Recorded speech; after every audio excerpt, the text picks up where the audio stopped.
Come on in the room. Come on in the room. Welcome, welcome, welcome. Gosh, welcome everybody. So I'm your host, Zondra Wilson. I'm the Health and Wellness Director for Calvary Baptist Church. And as you know, September was Childhood Obesity Awareness Month, and we had some amazing guests. We had some amazing topics. You can go back and check us out. The first show was dealing with mom and daughter, Kiwana and Lael. They came on and poured out their hearts, dealing with eating disorders, bullying, and just plain old childhood obesity and the things that they had that Lael had to deal with. So when you get a chance, go back and check out that episode. And for the last two classes, or the last two Mondays, I was talking about healthy eating, the different age groups and what's appropriate, the types of foods. And that was something that kind of surprised a lot of you, and some healthy treats and things that we can do to make our meal planning and make our foods delicious. So again, go back and check out all of three of those classes. And of course, we're going to wrap things up for childhood obesity. Even though we're in the month of October, we're going to go ahead and wrap things up. I'm going to bring up my guest.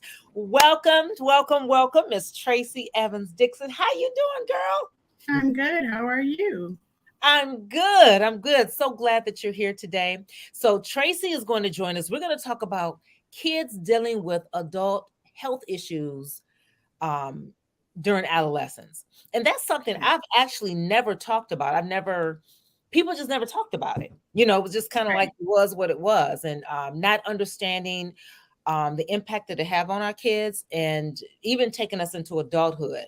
So Traci has had some experience with some of this, and so she's going to talk to us about all of this. And if you have any questions, of course, you can leave them in the comment section, or you can email me at Zondra, as in Sam, Zondra S. Wilson. That's Zondra S. as in Sam Wilson at yahoo.com. And I'll definitely get your questions answered. And if you have any questions for Traci, you can hit me up as well, and I'll get them to her, and she will answer them, and we can get them back to you. So Traci, welcome. So good to have you.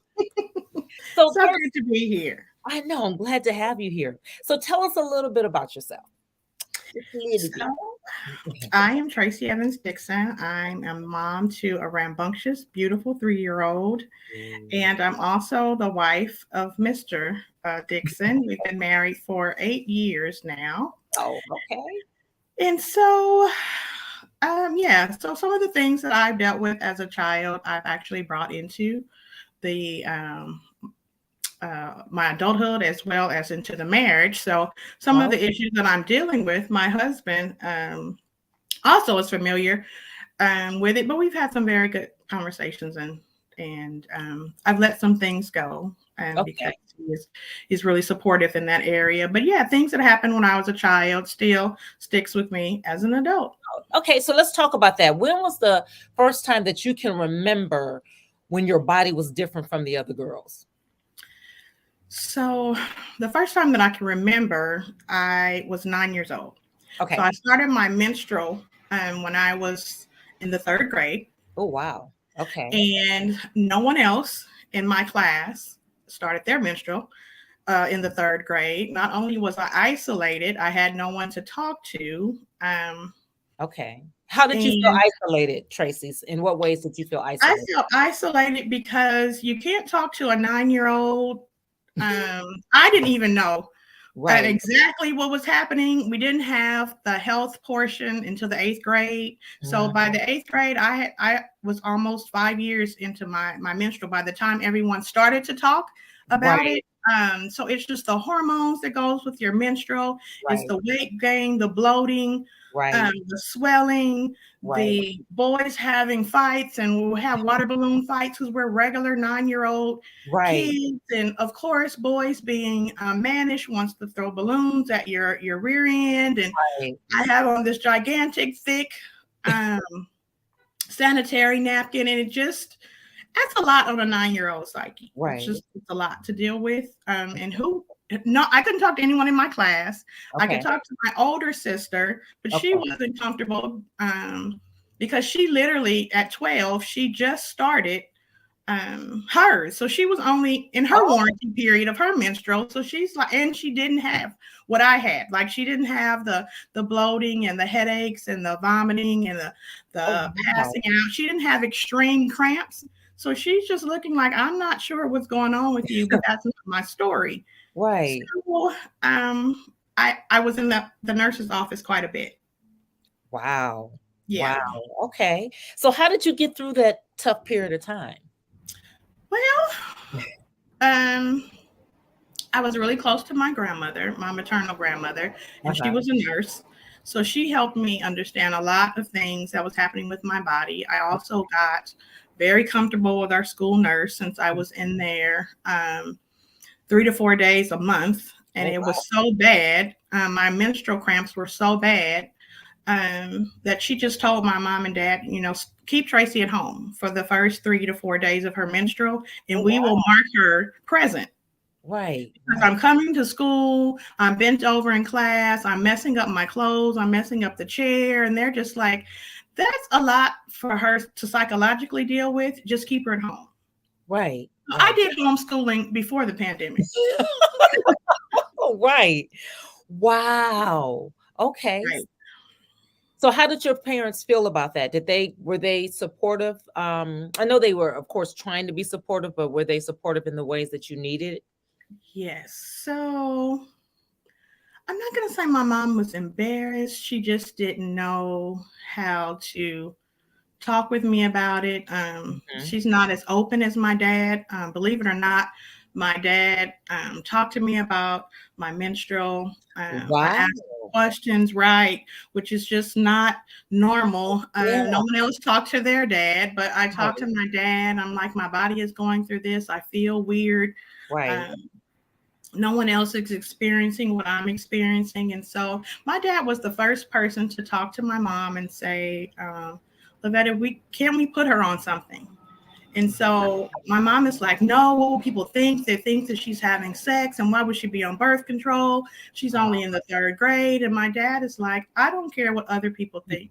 I want her to stop with the pain, the bloating, all the rolling around on the floor, the staying at home, like help her. Yeah. So, but it wasn't until my mom, even though my dad said that at 9, I didn't get on the pill until I was 11. Okay. So Wow. I had to deal with that pain and embarrassment because at that point, who wants to mess up their clothes every single month at school? Right. I'm Right. like, can I never start my menstrual on the weekend? Of course, You're right. Got to be during class. yes. So my dad tried to give me the books because he's like, listen, I don't really know what you're going through. And since your mom doesn't want to talk to you about it, I'm going to try and find you books. I'm going to take you to the library. We're going to figure this thing out. But um, I'm just going to get you some medicine. That's my dad is like, he's a typical man. He's like, I'm going to fix it. That's all I'm Right. going to be able to do is I'm going to find you medicines and something to dull the pain. But I don't know what to do with you, Traci. Wow. So that helped a lot. That really eased It your did. transition. Okay. So Yeah. how was it with your friends? Since none of your friends clearly had started their cycle. So how was your relationship with your young girlfriends and and the guys that in your class and in the streets? Well, I actually have girlfriends to this day that we were friends when I started my menstrual. And we talk about it now. Mhm. And they were just like it was just different. So they've actually parented their children differently. Oh, wow. Luckily, the majority of us have had boys, but a couple of us had daughters. But they're like, I parented differently because of what you went through, and no one addressed that because they didn't think it didn't need to be addressed in the third grade or the fourth grade. But actuality, it did. Right. So it just I was ashamed. I tried to hide a lot. I always wore a jacket around my waist. Um, Right. um, Yeah. I just had, and I had breast. Yeah, So that that's was the understand. piece that no one ever mentally deals with when you get your menstrual, the hormones, and it's a lot of things that you're starting to develop into a woman. It just Right. that happened to me at 9. So So you I'm had like, a D cup at 9 years old, 10 years old? I had, yes, by the time I was in the 6th grade, I had a D cup. Oh, wow. And by the time I was in a senior in high school, I was a double D. Wow. Okay. Right. So that's And bringing a lot of attention to you. right. A lot of unwanted attention, Right. a lot of attention that my parents, they didn't mean to make me self-conscious about it, but I was, because I couldn't wear certain things that's cut too low. I couldn't wear anything that was in style. I sort of kind of had to dress um, like a 30-year-old. Yeah, like the mothers at the church. Right, right. So it it's a lot when you have a double D and you're a cheerleader and you're in dance, or um, I found myself binding them, taking things and tying them down. I found myself wearing two or three, like a sports bra and a regular bra. Like I just didn't. That wasn't a pleasurable experience for me. Right. Right. Right. So where everyone else is like, oh my goodness, they're stuffing their bras. By the time my girlfriend got to stuffing their bras, I'm like, dude, you really don't even understand what you're asking for. Right. Because no one ever talks about large boobs and your back hurts and you have Right. to wear a specific kind of bra. And the straps always dig into your shoulders. So you have permanent marks on your shoulders. And they're just like, oh no, I wish that I had breasts, maybe not as big as yours, but just half the size of yours. I'm like, yeah, be careful what you ask for. Yeah. I didn't use any socks, any tissue, any tennis balls. Right. I didn't any of All that. natural. All natural. So Traci, let me ask you, what do you think should have been done if you can? Okay, let me ask you this first question. If you can go back to that time, what would you want to have been done or available to you as a 9-year-old that would help the situation? As a 9-year-old, I think I would want someone to first acknowledge that I was different, but it was okay to be different. Okay. It was okay that this is what your body is going through. This is why your body is going through. You're going to have hormones that you don't necessarily, and emotions that you don't necessarily understand, but it's okay. It's okay to cry at a commercial or in the middle of dodgeball, and you're just like, what is going on? Like, I literally did not know, and no one spoke to me about. These are the emotions that come along with your menstrual. When you have too much estrogen, and then all of a sudden your estrogen drops and your menstrual cycle starts, and so then you're like super grumpy, and then I had PMS. Like, yeah, that was not talked about at all, especially at 9 in 1983 and 1984 when I needed it. It wasn't. Even when we got to the health portion in the 7th and 8th grade, I'm like, you still didn't talk about the issues that I needed you to talk about, and you're like 4 or 5 years late. Right. So you think the health classes should be earlier or based on if the individual kid needs it? So, or do you think they should just start it way earlier? I definitely think something general should be started earlier. Definitely. Okay. And I definitely think that the nurse piece she should have maybe set something up, because I'm pretty sure I wasn't the only one. Maybe someone else. I'm sure I wasn't the only girl that has started their menstrual at 9, because they say your cycle comes from your mom and your mom's mom. So I'm sure I wasn't the only girl who started her menstrual. Maybe she didn't have cramps like I had, or maybe she didn't have nosebleeds and PMS like I had. But at least if I knew that someone else in the school, I wasn't isolated, I wasn't alone, and I wasn't a weirdo. Right. Because I literally thought I was I'm like, why is this happening to me? And no one else knows what I'm talking about. Like, I don't even bring it up anymore until I mess up my clothes. Or I have to go to the nurse's office and the staff is like, oh my gosh, she's here again. Wow. Yeah. Wow. Man, so how did you deal with the embarrassment when you were messing up your clothes? How did you? I probably cried a lot. I found comfort in chocolate and food. I think I just handled the embarrassment if I just tried to be quiet and out of I never wanted to be a person in the spotlight. I never wanted anyone to look at me. I just wanted to be I was so shy. Not that I was never shy before my menstrual started, but because I Oh, always had okay. people looking at me at Yeah. that time, and I was embarrassed for messing up my clothes and going to the nurse's office, and then yeah, we won't even get off into the smells and the odors that comes with your menstrual and Yeah. being active. Because Right. I was a regular tomboy before Mhm. You were a before the cheerleader, thing dancer? became Were you a cheerleader? appropriate.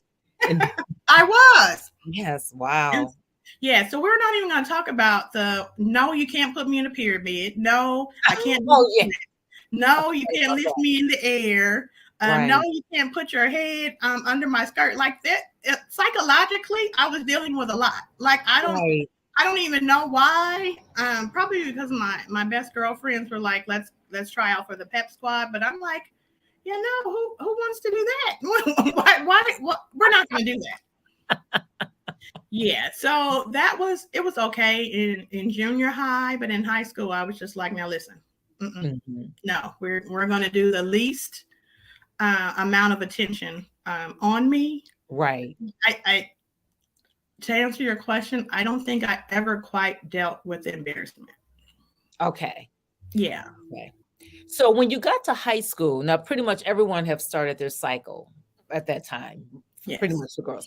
But you're saying psychologically you were still just dealing with stuff from elementary school. So when you Right. were saying you didn't want anybody to be under your dress or, throwing you up in the air, um, you still just were having some residual issues from being a young girl having started your cycle. Right. Okay. Where So everyone else thought it was a rite of passage and they were celebrated, and I'm like, yeah, what are you celebrating? Like, I don't understand what's going on here. But then they were older, they were more mature, they had the conversations about it, we had the classes, we studied it, they understood what their body was doing at their appropriate age. Well, right, appropriate for me was 9, it just wasn't right, normal. right, right, right, Right. right. Wow. So let's talk about the unwanted attention from the boys. So what Mhm. type of things outside of the cat calls that you had? And were these older? Did you get attention from inappropriate men? We know the little young boys in your class, but Right. what about the people where it's inappropriate? So, of course, little boys will be little boys. And Mhm, because I had larger breasts by mhm. the 6th grade, of course, they wanted to sneak and grab them, hit them, Right, pull them, all the things that make you want to fight. right, Um, I could, because they had always been managed since the 1st grade and we had been together until the 6th grade, mhm, I could get past that. It was just normal behavior for me, for boys my age. right.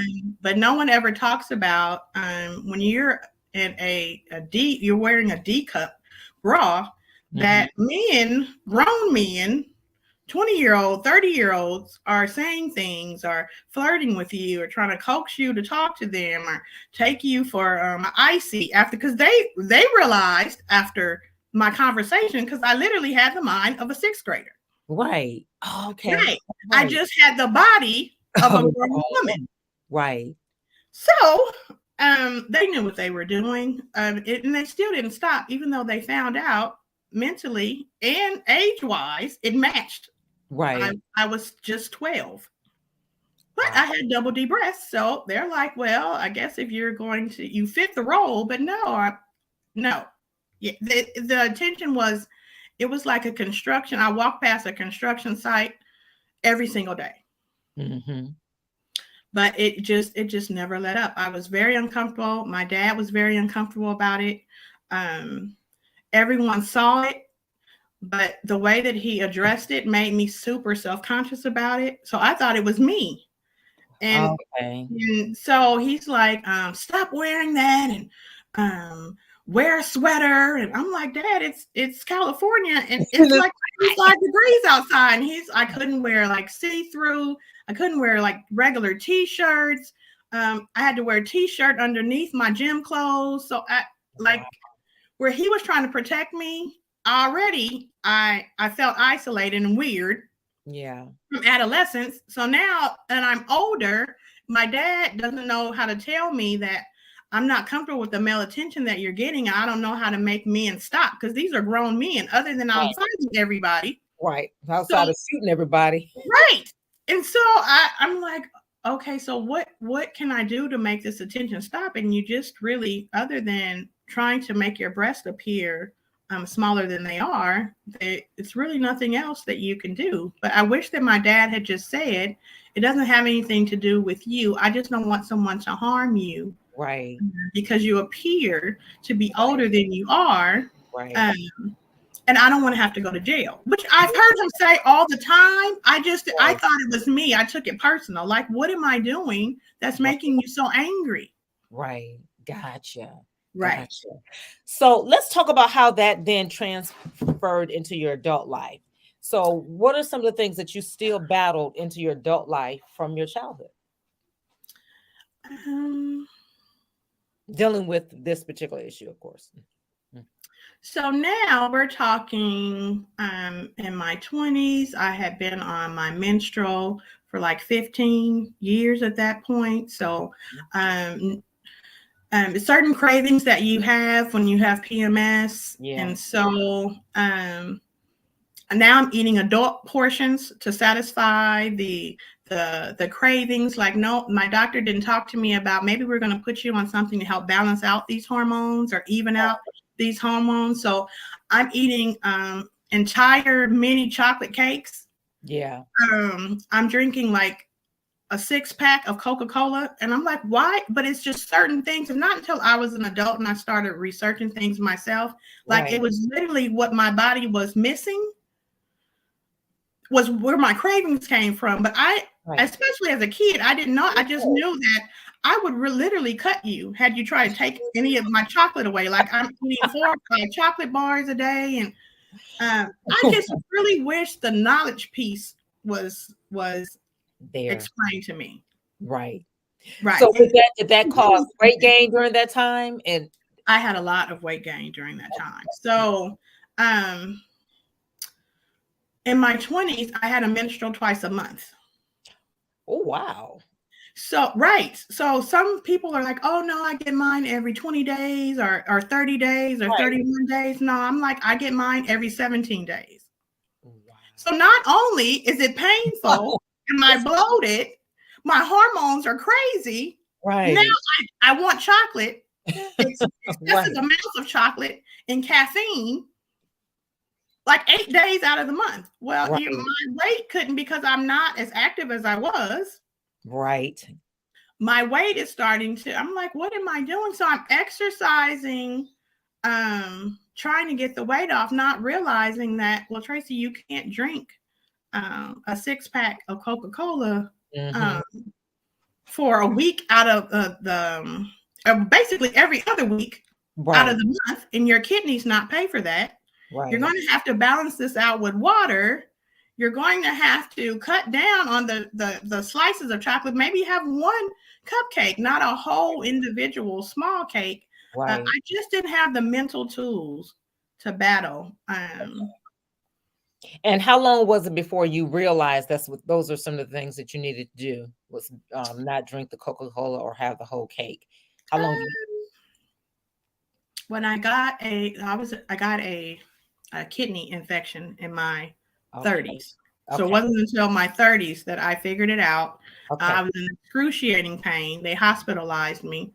And they asked me, how many sodas do you drink? And I didn't know the difference between clear sodas and dark soda. So they knew exactly. They were like, how many dark sodas a day do you drink? And I'm like, well, certain weeks out of the month, a 6-pack a day. And they're like, yeah. So that's where the first problem. And let's talk about kidney stones. And I literally didn't have a clue what I was doing to my body. I had a need that I had to feed. Right. Okay, that's interesting. So it was in your 30s. So this would have been information that would have been helpful, obviously, when you started to cycle. That would have helped you with your eating habits. And okay. So how did you then combat that? So what type of things did you put in place to help you stabilize your weight and get on a healthier eating regimen? So the best thing that I ever did for myself was I seeked out a holistic doctor.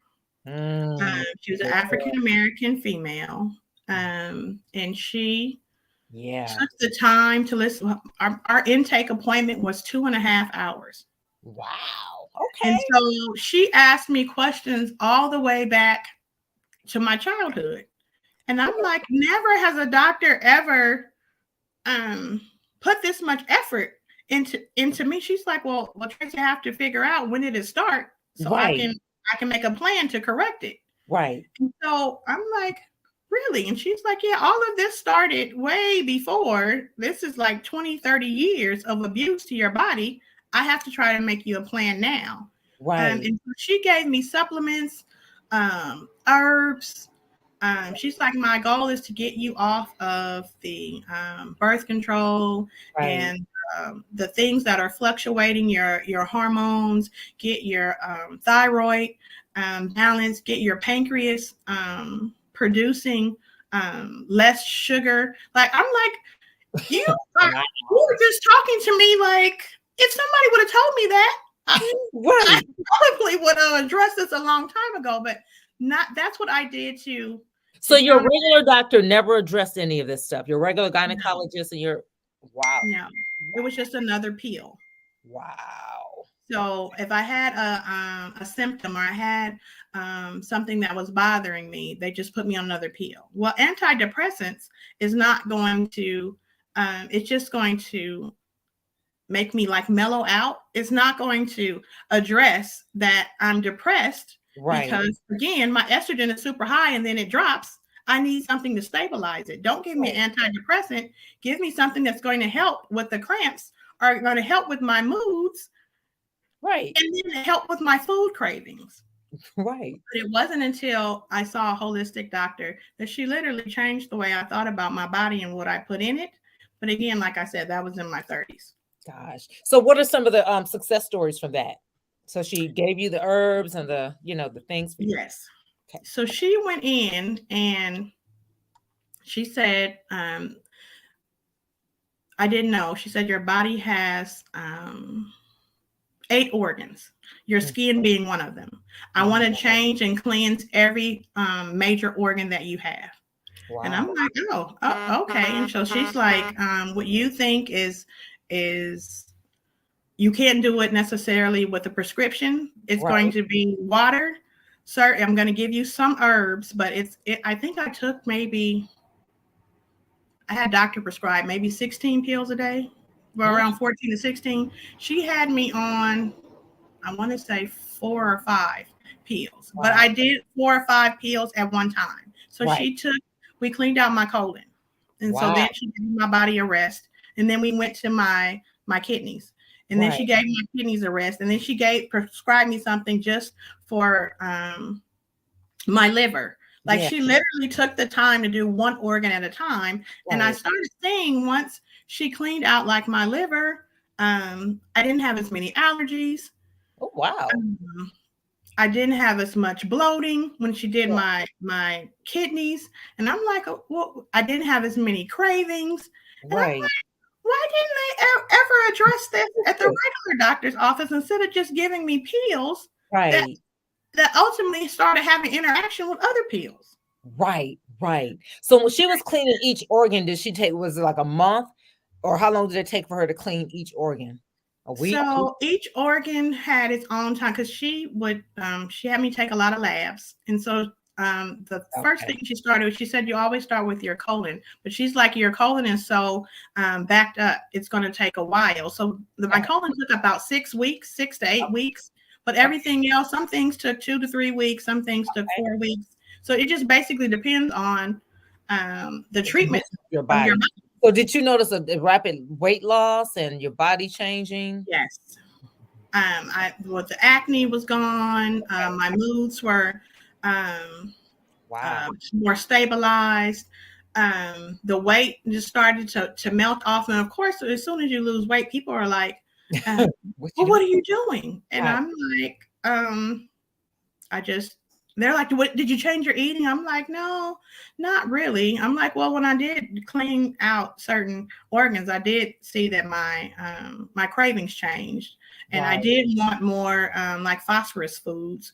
Um, which she said after when I'll know when your organ is clean because your taste buds will change. Wow. What? Right. And I'm like, no one ever craves broccoli. Well, Right. you actually do once your systems are clean, or they're functioning, or they're working together, they're in unison. Who Right. knew? Yeah, Wow. who knew? Man. Okay, so she cleans out all of your organs. So what's on the other side of that? So now are you married now at this time? And No. um okay. So the first time I met with her, she did all of that. But I hadn't met my husband. So fast forward to I should have probably um, kept going to her. Okay. I met my husband when I was 38, Okay. and we got married when I was 40. Okay. And for the first 5 years of marriage, we had a lot of loss with me trying to conceive and have a baby, and Okay. I had miscarriages, I had Wow. chromosome malfunctions, and just things were off, and I had an aneurysm, so that put me in a high risk Right. category. And probably about the fourth or fifth miscarriage, my husband is just like, we're going to do things differently. Like, I believe in you. I know that you are, God's going to give us a baby. So we're going to do something different. What do you think of some things that you want to do differently? And I'm going to support you in that. So for some reason, my holistic doctor just Up popped in into your head. my head, and I'm like, okay, I want to go see Dr. Henry. And so he's like, okay, well, why haven't you seen Dr. Henry before?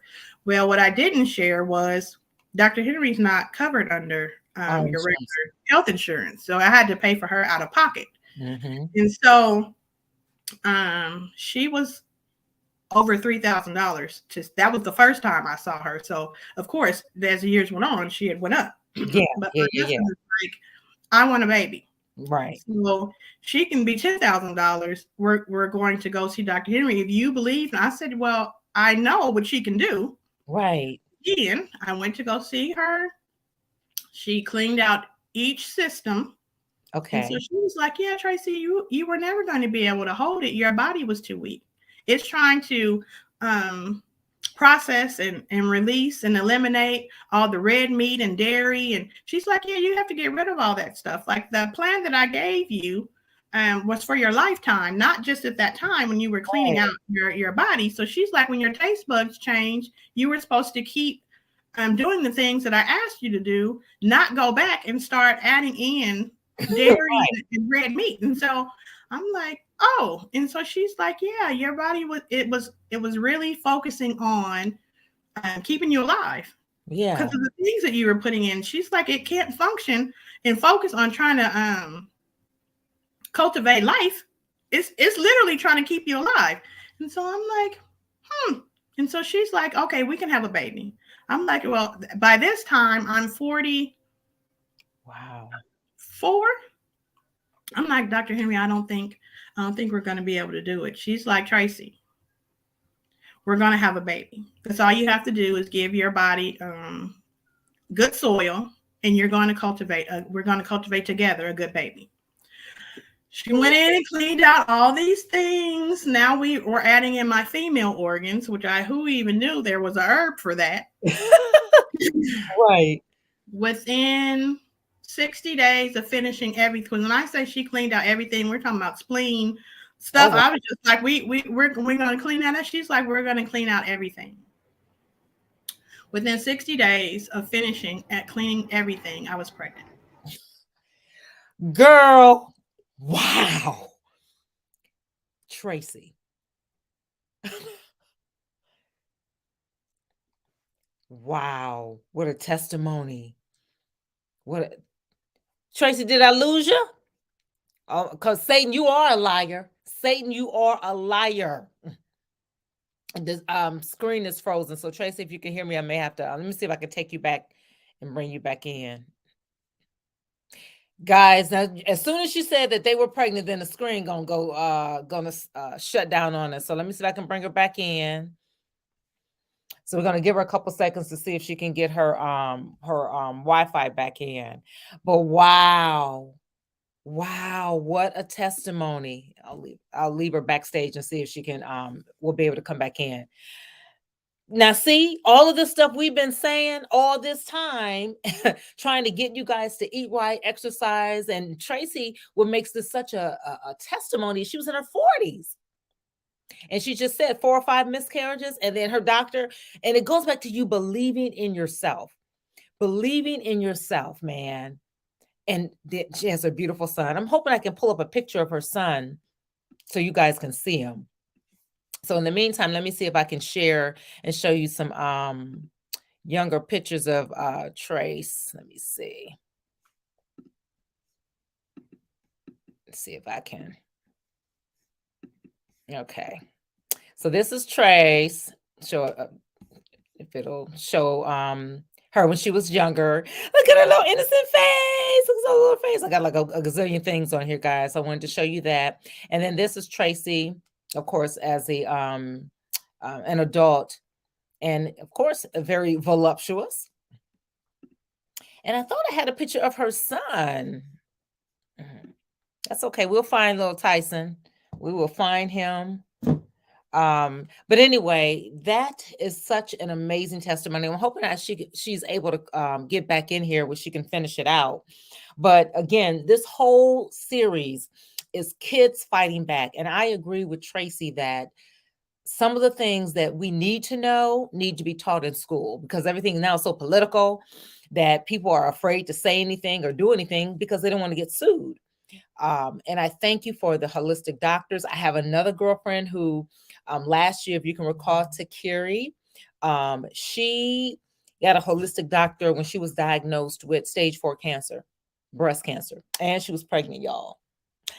And she got one a holistic doctor, and they did what they did, and she prayed, and the Lord showed her and showed that doctor, and she had a great support system, and she's cancer free.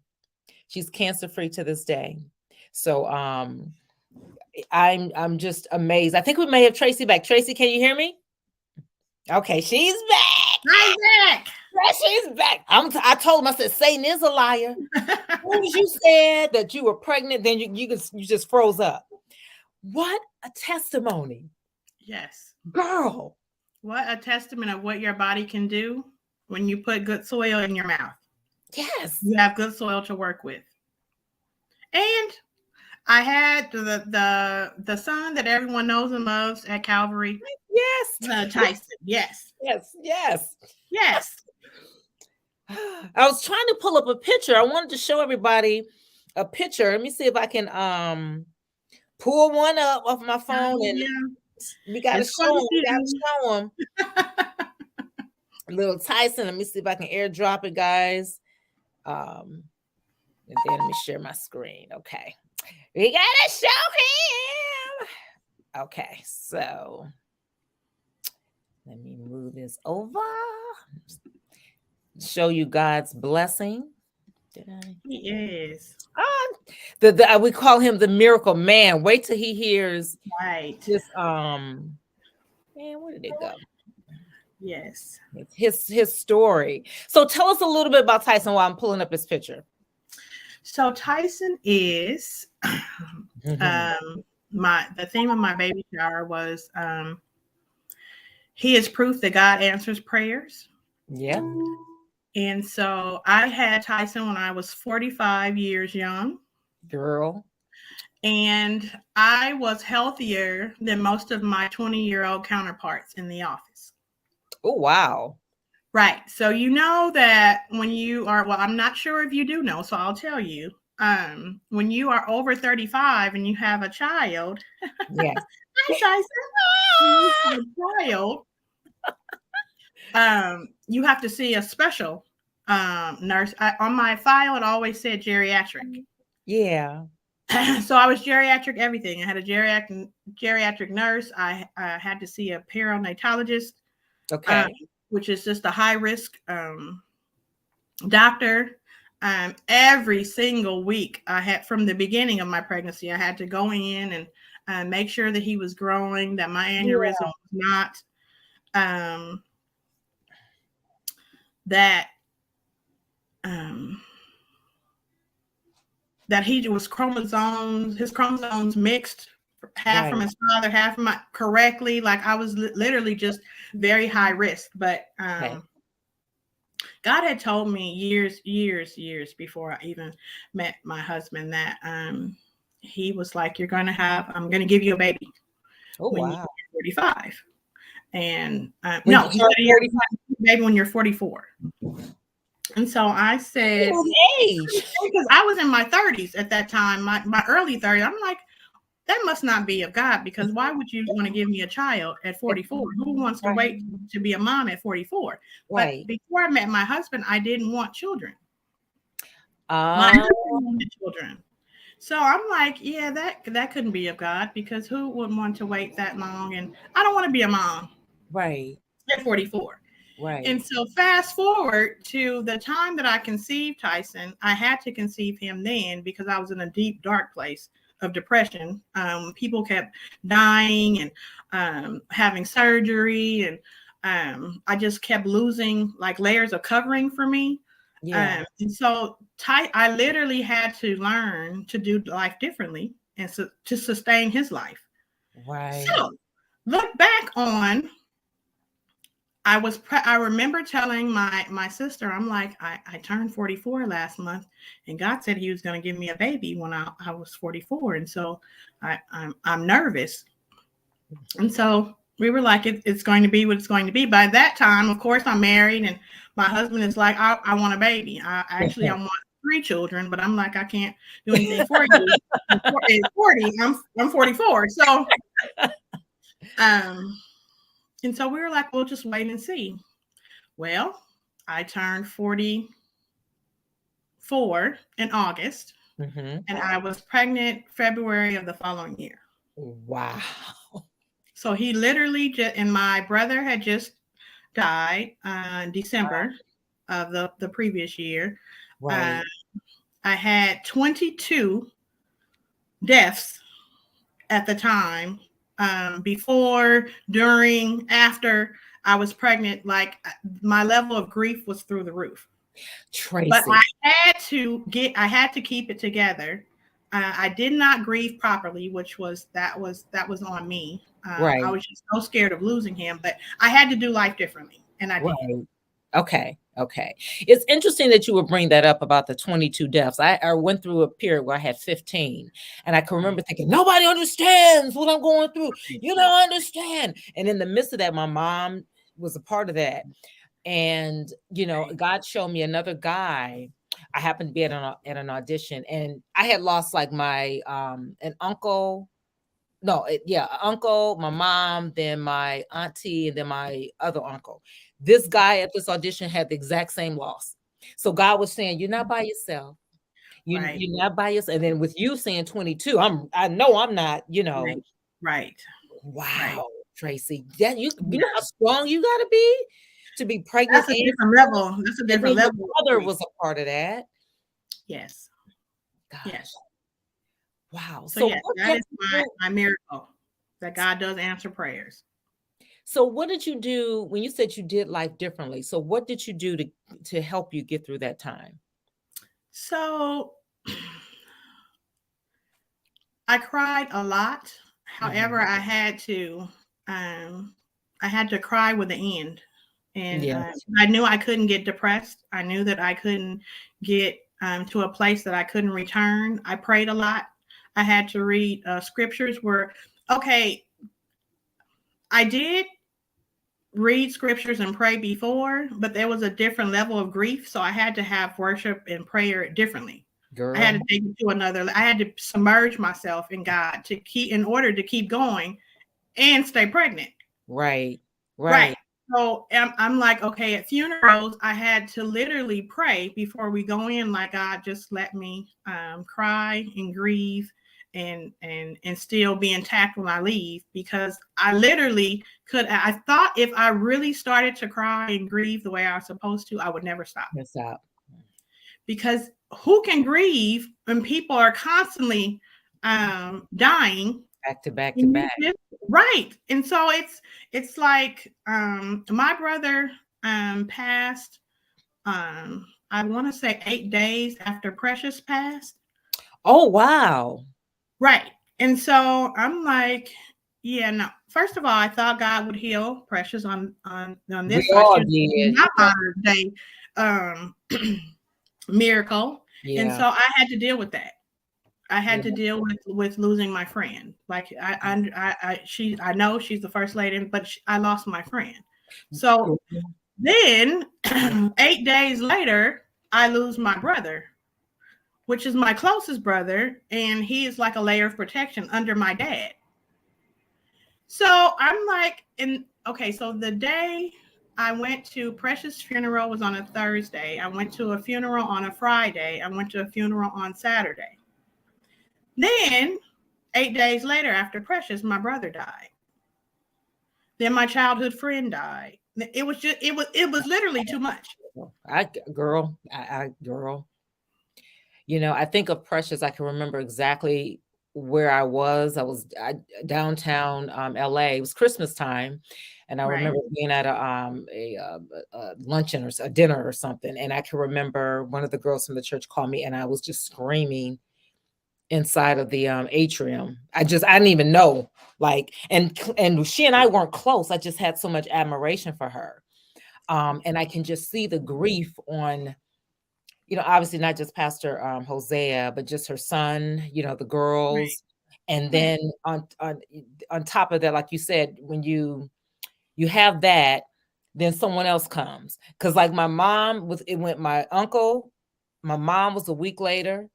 The next month was an aunt. The next month was an aunt. 2 months later was after my mom, I kind of started, you kind of check out. Right. And I wasn't pregnant though. So you had to stay strong. Right. Right. What a testimony. Right. So what would Right. you leave people with, Traci? This is just, oh my gosh. We need to definitely make sure everybody likes, subscribe, and share this testimony, this page, this amazing story, to give people hope. Girl, I mean, this is like a miracle to the It capital. is. And So if I tell anyone anything, it's that God does answer prayers. He does hear you. mhm, And I'm learning in this season in my life that I am much stronger than I give myself credit for. yeah. Um, and if the saying is true that God only gives you what he knows you can bear, apparently I'm underestimating myself. Come on. Um, Come on. but that Yeah. I'm stronger than I know, Mhm. and that God's always with me. And he really does answer and come through Yeah. and give you the desires of your heart that you don't even know that you, at that time, he gives them to you. You don't even know that it's a desire in your heart. Yeah. Um, he gives you the desires of your heart. And if he said he's going to do it, it may not be in your time frame, Right. but he's going to do it. Wow. I'm still just blown away. I'm still just blown away.